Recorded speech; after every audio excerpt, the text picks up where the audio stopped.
Hello everyone, this is Jay High from Captain Keyboard, and I wanted to do a quick overview of what happened at Battle of BC.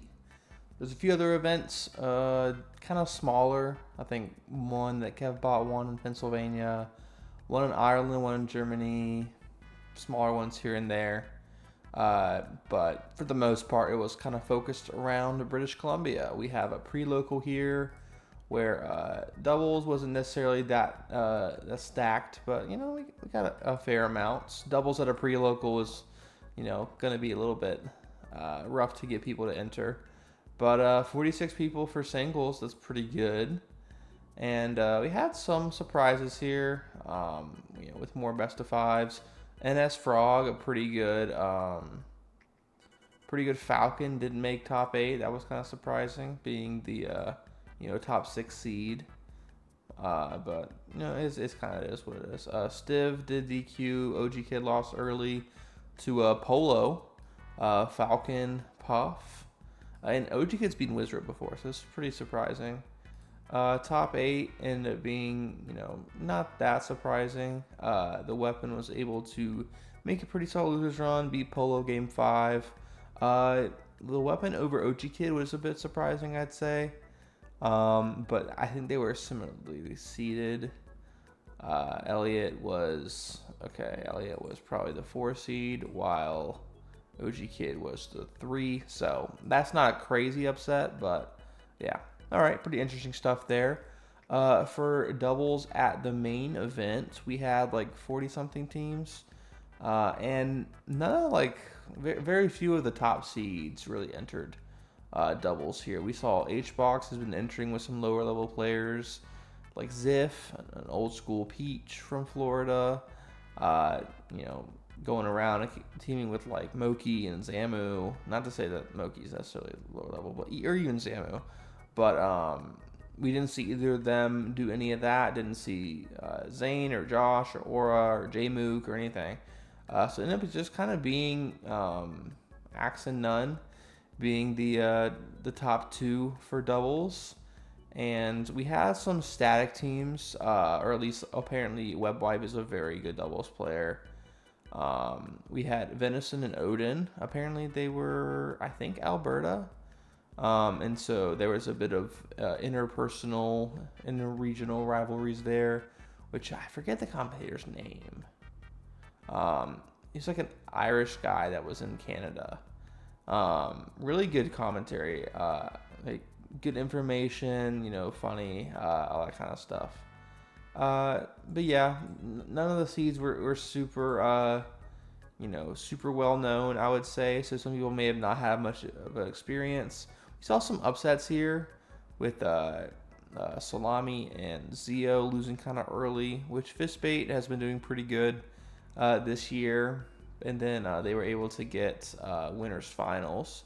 Venison and Odin, I watched them play. I remember watching this set, and they were looking very strong. And yeah, and Stiv teaming with someone Yunhei. I'm not quite sure. But yeah, some people not the strongest teams. It's not in terms of singles ability, but they can still do good. Unruly Webwipe was able to get the run back, make it 2 grands, but Axe and None, they're both pretty good players, and yeah, so not too surprising. It was at least interesting. I feel like it probably wasn't as exciting just because people didn't really recognize many people, but there's still value in that. There's being more double specialists, and I think that's cool. All right, let's go ahead and get into some of the upsets that happened in pools. There weren't that many, but there's a little bit. Now, this was one of the closest in seeds. Whenever you have someone who's like one of the top seeds and you have 2 and 3 in the pool, those are going to be like very close to each other. There were 16 seeds, or 16 pools.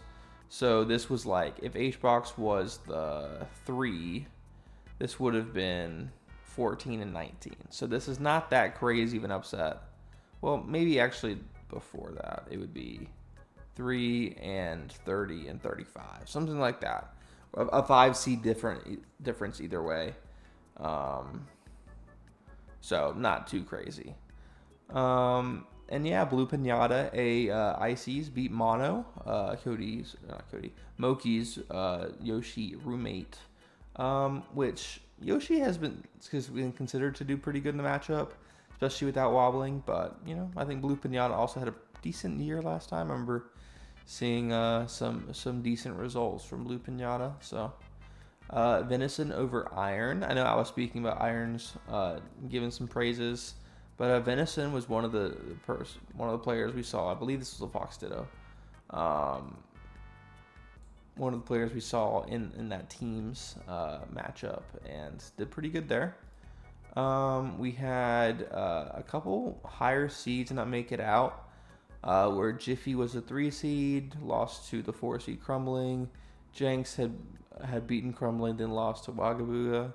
Wagabuga, a Dr. Mario main, not to be confused with Hagabuga, which is I think a Fox Ice Climbers or something. Yeah, a little confusing, but yeah, nothing too insane. I remember there was a really close set between Lop and Bonfire 10, which Bonfire was able to win. Not sure if Bonfire went Peach, but it was presumably Sheik versus Ice Climbers and able to overcome that. This was pretty surprising. P-Bag, this had a lot of puff around here. I think this is a Pup Ditto, this is a Pup Ditto. And then Weenie Hut Senior is a Mewtwo main. Throwback to Ludwig versus Mango. I remember Mango's Mewtwo beat Ludwig, and it was pretty surprising. But I mean, you can get some, catch some drift with some, with a Shadow Ball. You can get, some forward air kills, all that kind of stuff. In air can be pretty good. But yeah. We had, this was really surprising, one of the larger upsets in terms of seed differential. The 2 seed of the pool, Freezus, who had been doing pretty well recently. I was saying, like, hey, I could see Freezus going very far. The Kibk is a Peach main and 3-0'd Freezus. It was pretty surprising. Freezus still made it out. Feel kind of bad for Sage there. But then this is one of the things where it's like, oh, was it better to lose? Well, the Kib could just beat Life anyway. So it's like, these two players right here, like, I mean, hindsight 2020, these are looking like two very strong players. They're able to both make it out. But either way, I guess Freezus didn't want to go to Fox Ditto. I had remember Freezus going, unless I'm mixed up, but I remember Freezus going Fox. But yeah, Peach can be tricky sometimes. And then we have, this was a very surprising upset. Just in terms of, the only top 16 seed to be upset. And this was not that close. Game 3 was kind of close. It was a comeback. But Zemi, a pretty young Samus main, was able to beat Graves. Graves was top 50 for the last summer. Has been a pretty solid player. I think getting a Moki win definitely boosted Graves' kind of perception. And has been doing fine. But sometimes it's like, okay, a player might be, get that one breakout instead of like consistently getting those kinds of things. I'll have to check Grace's, head to heads with some of these people. But this was surprising. I mean, this was pretty dominant, which I think is like Samus versus Spaceys is considered to be like Marth. Is considered to be pretty good. But I don't know, it was just, Zemi just seemed to have a really solid game plan, nothing too fancy. Sometimes I was watching Zemi play and the missiles just didn't seem like they were working very well. I think if someone is able to be patient, then missiles can be a little bit irrelevant. But was able to get some charge shots, was able to get some down smashes, and I was able to make winners top 64. Let's go ahead and move on to the 2 halves. I'll do this one first. This was not too crazy in terms of upsets. The biggest one was another Falco from the Pacific Northwest. This time, the Weapon, aka Elliot, was able to 3-0 None. This was pretty surprising. This was, I believe, so if this is 1, this is 4. None is 13. The Weapon is 20. So 20 over 13 is not a crazy upset, but still pretty big deal. Zaza, not Zasa the Puff, Zaza The Falcon was able to beat Bonfire 10 Game 5. That was pretty close. Hagabuga was able to get a set win here. Mr. G over Vish. I don't think that was an upset, but, notable, I suppose. And Daydream, I did predict Daydream to make it out just because, playing probably either Lop or Bonfire 10. And I expected Fishbait to win here, but NS Frog got that win. Able to clutch it out. We saw a lot of Falcons here. There was a ton of Falcons in this bracket. Every single top 24 qualifier and losers had a Falcon, and winners there were 2 more. So plenty of Falcon here. Had a couple Mars here and there. But yeah, no, it was definitely pretty surprising to see that many Falcons back to back to back. Kamaster coming off of. Did I mention that win? I feel like I guess I forgot to show this one. Yeah, I thought so. So this is another really close one where Kamaster was able to beat Web Wipe. This is becoming a more common matchup in Melee currently with Rab Monster versus Insert Puff here. But yeah, and this was pretty interesting because how is it gonna go versus Zane? Because he's definitely lost to some Falcons and recently lost to some Luigis, but able to come out on top. Zane over OG Kid, that was pretty dominant. But Puff Samus, I know, is a really slow-paced matchup, kind of difficult. Other things that happened was some low-tier bounties. HBox was trying to get as much money for winning with Ness. There was Salt with Zelda, Axe with Bowser, and they had a decent amount, but weren't able to finish it out, I suppose. We had Mono have a pretty solid losers run, but still lost to Zio the Falcon, SoCal, I believe. We have I'm Michael, by the way, which I was like, oh, not Puff Michael. Didn't really have high expectations here, but after Okami BW, Old School Sheik was able to go on a run, beat Kamaster and Okami BW in a row. This was a pretty intense set. There's a lot of bias here for Blue Pinata, and Stiv kind of got upset by it. But yeah, also I didn't even notice this because it's just just one of the, you would usually think whoever's on top is seeded higher. No, this is Forox was a 3 seed of a pool. Graves was a 1 seed of a pool. So this being an upset, tie with the other doc of Wakabuga, but this is a very valuable win right here. Maybe you can say, Graves lost to Zemi and Forox. That's not that good. And so the Grave win means less, but it's still very good. I've seen Forox in a lot of different brackets. This is, one of their bigger wins from what I've seen. But yeah, in terms of top seeds, for the top 8, because there was 7 top 10 and then 2 others that used to be top 10. I guess you can also throw none in there, but Sunsei and Salt were both recently top 10, whether it be I think Sunsei was summer 2024, Salt was summer 2025. They were only temporarily on a summer ranking, not for the full year, but they've been there before. And then if you go even farther back, there was none.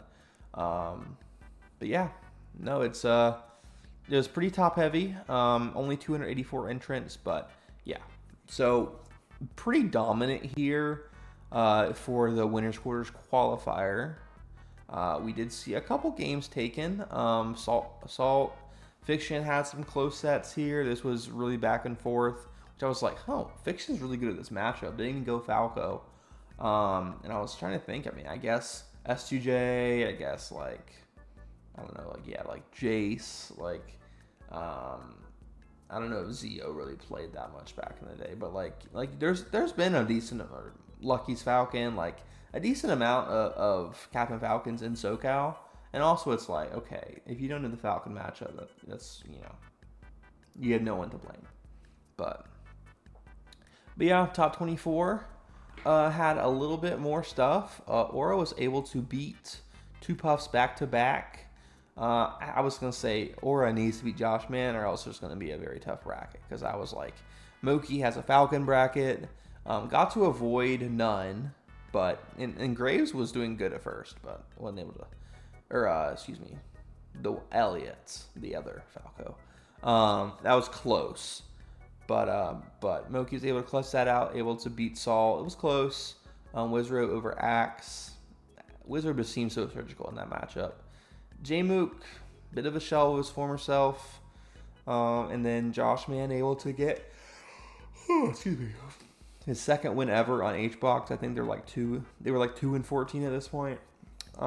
Spark versus None. Spark was a 10 seed, None was 13. Both having to play this early was pretty surprising. None was super close to taking it out, but yeah. And then we had Dawson doing pretty good, beating Stiv. I predicted Stiv to win that, but Dawson won and then beat Polo here. Polo had been playing pretty solidly all weekend from what I saw. And Sunsei over Blue Pinata. That's a bit of a tough draw. I feel like Sunsei is like, maybe not the best against ICs, but he's fast, and fast foxes can beat some characters pretty good. Fiction was able to make it through pretty unscathed. The weapon beat 0. That's not an upset necessarily, but just another solid win. There's been some Falcos that have been doing tough against Falcon. Ginger comes to mind, like all that kind of stuff. But Elliot able to get top 16, pretty good. OG Kid wasn't able to keep going, but did fine. And yeah, so Josh Man getting that HBox win made it to where it was HBox Fiction. Axe got the rematch against Spark from Genesis. Jmook versus Sunsei. This was a late one on the East Coast. I was kind of falling asleep, but I saw Jmook clutched it out. And so I think it's like, okay, you're able to get a top win, even though Sunsei was Axe over Sunsei was 9/8. So this is not necessarily a crazy win for Jmook, but it's still solid. It's good to get. I guess there was a run back of winners finals from Genesis, so I think that was encouraging. Top 8. So we saw Zane versus Josh Man. Could it have been Josh Man's first win ever on Zane? It was very close. Zane almost got a 4-stock comeback, but Josh Man clutched it up. And Game 5 was just kind of a little bit deflating. Pretty solid from Zane. But Josh Man has shown that he can do very good. And I predicted it. I predicted Moki would get to winners finals. Having a Falcon heavy bracket. He's been very good at the Falcon matchup. HBox Jmook was very close. HBox over Wizrobe. They're almost even. I think it's like 26-24 lifetime. So HBox winning. It's been very Wizrobe heavy recently.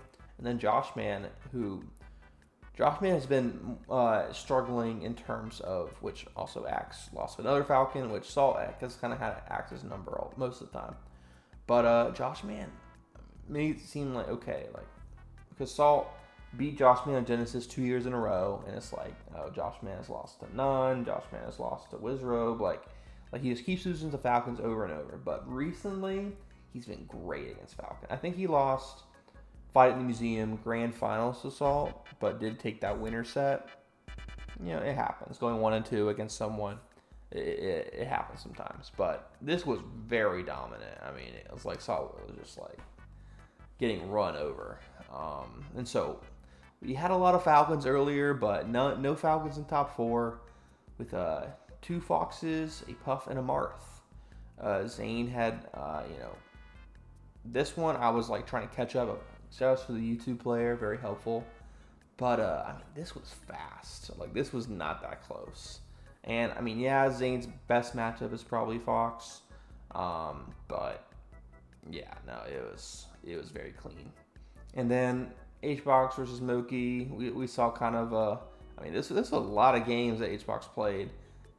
Sometimes getting a little bit dramatic with it. I know that's kind of how HBox does. Super excited that he was pumped up that he beat Wizrobe and then kind of kept that going. I wouldn't say it was super campy. It was a little bit more slower paced. Josh Man and HBox went 1-1 for the day. I'm sure Moki wanted that run back. A little bit of a deflating. But I mean, this is number 1 and number 3 in the world. And Moki was, 5? So, not bad at all. And then Zane was able to solidly take this over HBox. And yeah, I think this top 3 kind of. I forget if I was gonna say that it was Moki or HBox. I predicted Zane would win. Shout outs to that prediction there. But yeah, and so we're gonna have a little bit of a more chill June. I know there's Patchwork. There's like Evo coming up, so I think it's gonna be a little bit more focus on that. People are kind of take a step back. Might see Plup at Evo for Rivals. So if you're melee head like me, you want to see if Plup can keep beating those fools in Rivals, or if you want to see the grinders show them up and make them practice more. We'll see. But yeah, lots of good stuff. Even though it was kind of small, there was a lot of good sets here, and yeah, I'm looking forward to this quarter ending. I'll make a video about the best, and there's been a lot of data, so it's been nice. But yeah, peace out.